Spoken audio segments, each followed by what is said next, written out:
Good morning. It's great to be here at training camp in St. Joe. I've had a chance to watch a couple practices this week, and I think the energy's been terrific. I know Coach Reed and his staff are delighted to be back here. They think the environment is great here in terms of what they need to get done over the next three and a half weeks. It's great also to have our fans here. I know the players appreciate it. It brings a level of energy to the practices, and thought the guys did a great job out there today. And with that, I'll open it up for questions. Not exactly necessarily about football, but Mark was talking about the other day a little bit about your relationship with Bayern Munich. And obviously that goes beyond just the Chiefs, but also with Fox Sports overall. How has, the last few years you've been in that partnership, how has it worked, and how do you really see them being able to help you into that German market? Yeah, so our relationship with Bayern Munich started with our MLS club, FC Dallas. We established a partnership about 4 years ago that was focused on youth player development. They ended up buying a player from our academy named Chris Richards, who just transferred to the EPL. So it's been a very successful partnership. And as the NFL went through the process of making the decision to go to Germany, obviously Bayern's really the biggest sporting brand in Germany. And so having that relationship was very advantageous for us. We've talked for a number of years about hopefully the Chiefs having the opportunity to play in Allianz Arena. It's not going to happen this year, but we hope here in the next couple of years that it will. This being an election year, I'm just wondering if you have a feeling about players taking a position endorsing a candidate or a ballot amendment.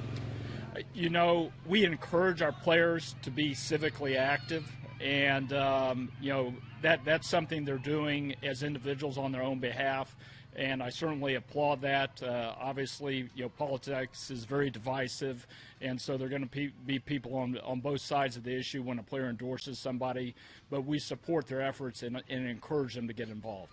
A lot of new leadership across the university and in the city. Just what's it been like kind of meeting some of the new folks within Missouri Western? And we heard from Mark a little bit Monday just kind of about the future of this agreement with St. Joseph and training camp here. I guess, what have those discussions been like on your end, just the future of camp in St. Joe? Yeah, well, we've been here over a decade with the one exception during COVID, and it's been fantastic for the team. I mean, Andy and his staff have really enjoyed being here. I mentioned at the onset that they believe this environment is really conducive to getting the guys ready.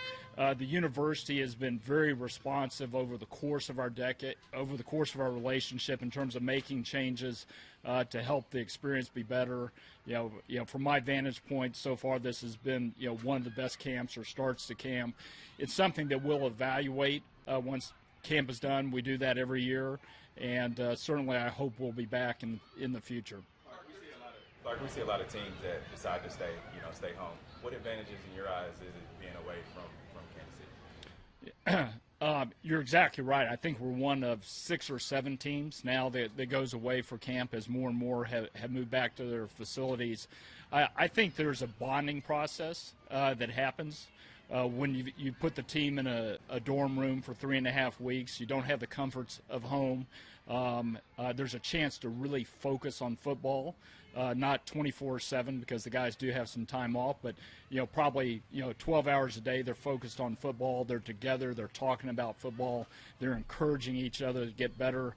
They have the interaction with the coaches throughout the day and also the rest of the staff. So I really think it's a positive and hope that we'll be able to come back, as I mentioned.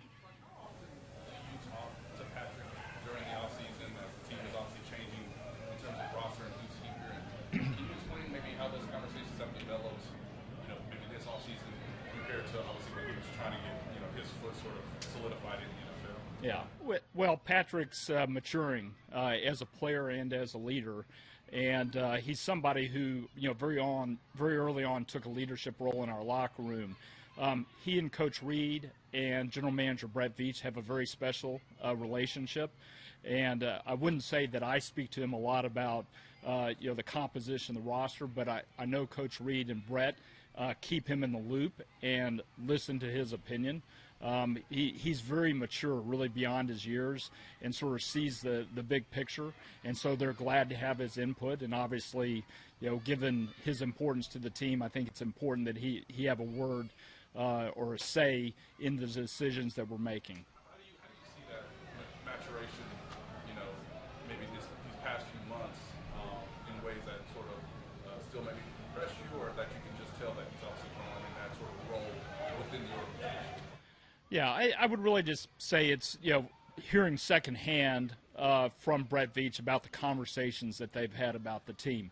I think that question would be better for Brett when you have a chance. I think he would give you a better answer on it. But I would just go back to he understands the big picture and is not, real short-term focused in his thinking. So anyhow, I'll just leave it at that. What do you think? What do you think his reaction would be to the World Cup being played at Arrowhead Stadium? I think he would be over the moon, literally. I think you guys have heard me mention before that Arrowhead was his favorite place on earth, and he played such an important role in the growth of soccer in the United States, going all the way back to the 1960s. He was a believer long before others that the sport, would succeed here. I know he really enjoyed the 1994 World Cup that came to the United States, but there weren't games in Kansas City. There were games in Dallas. And as a family, we went to pretty much, every venue during that 94 World Cup. But I know he would be so excited to host games at Arrowhead, primarily for the fans, right? The fans in the Midwest are going to have a chance with a short drive to come see world-class soccer and really one of the greatest spectacles in the world. That seats can come out, come back in, come out, come back in over a 2-year period. Yeah. I think we have a good plan on that. We're gonna have to be very focused on the timeline to make sure we get it done. That's why it's going to happen over a 2-year period. We do have to alter the stadium so we can put in a regulation-size soccer field. It seems like every team has an alternate helmet or different colored jerseys. Why is it so important for you all to keep the traditional look that you have now? Yeah. Well, part of our mission statement is to honor tradition, and part of that tradition is the Chiefs' colors, red, white, and the gold stripe. My dad was always very, very focused on making sure that our uniform stayed consistent, which if you go all the way back to the beginning, it's changed very little. I think, a fan, no matter where they are, whether in the United States or now overseas, when they see the red and gold, they know exactly what team that is. And I think that's just very important for the brand. Last time we spoke to you on the stadium stuff, you guys were beginning stages of a study to figure out, the current composition of it if it needed to be rebuilt. I just wondered what the early findings so far and what the process is right now. Yeah, that process is ongoing. We're very hopeful that we'll be able to renovate Arrowhead when the time comes, but we're probably still, a year plus away from being able to make that determination. It's not what I've learned through the process is it's not a very simple answer when you're trying to make a decision about whether a building can go another 25 or 30 years starting in 8 years from now. Yeah, so we're being very methodical about it. We want to get to the right answer because it's very important. I just want to make sure I understood that, but you're hopeful that you would be able to just stay there and renovate the current structure of the building? Yes, that would be our number one priority. We're going to evaluate all the options. Obviously, we've got to figure out what's best for the franchise, what's best for the fan base. But it starts with evaluating Arrowhead, and that's where we are right now. You talked a minute ago about special relationship that has with both Brett and can you elaborate on that? What you've seen, what you've witnessed over the years, so that leads to those guys? I know he and Brett have very frequent communication because when I'm speaking to Brett on a weekly basis, he's had a conversation with Pat about something that's important to the team. So I think that communication between the two of them is very unique and special. And then obviously, he and Andy are talking all the time. I think their conversations are more about scheme, and what we can do to get better on the field, what we can do to take on a specific opponent. But they have a very close relationship. And then I would just go back to the fact that we have such a good relationship between our head coach and GM. So you've got really the three most important people associated with the team that are very close together, which I think is part of why we've been so successful over the last 4 years. Mark, thank you. Yeah, thank you.